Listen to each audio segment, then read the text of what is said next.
All right, it's Bible time. So we're still in Egypt.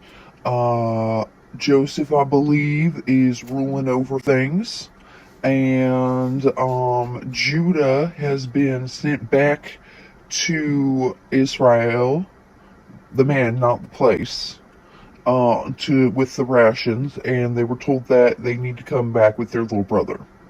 And Judah's like, hey, or Israel's like, well, we need more rations. And Judah's like, well, he said we can't go back unless we bring the little boy. And so it's really not all that interesting, but I just want to say this. So Judah urged his father Israel to bring him back, right? This is where it gets good.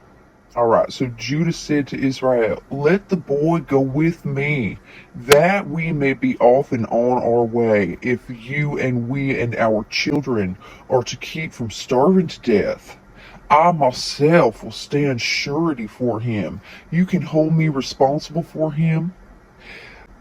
You, if I fail to bring him back, to sit him in your presence, you can hold it against me forever. Had we not dilly-dallied, we could have been there and back twice by now. Now, I realize that that's kind of like whatever, but here's the best part. The word dilly-dallied is in the fucking Bible. Forget about the famine. Y'all were using the word dilly-dallied. Ain't that something? Huh. Tch. Who'd have thunk? Well, long story short, they got the brother, they went there, Joseph pulled a prank on him, because he's a little prankster, apparently, freaking him out, making him think that they were going to become slaves and shit, and then he came clean, and then they went and sent for their daddy, and now they're on their way back to Egypt. And I just wanted to tell you that there's a town called Beersheba. I don't know what kind of town that is, but I wouldn't mind living in something named Beersheba.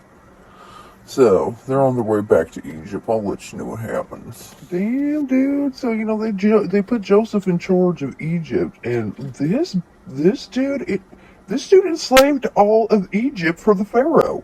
Check this shit out. So they got as the famine was going, everybody was giving them the money. Then, when all the money is gone, they go to Joseph. Give us food, or we shall perish under your eyes, for our money is gone. Since your money is gone, give me your livestock, and I will sell you bread in return for your livestock. So they brought Joseph their livestock, and he sold them food in return for all their horses and sheep.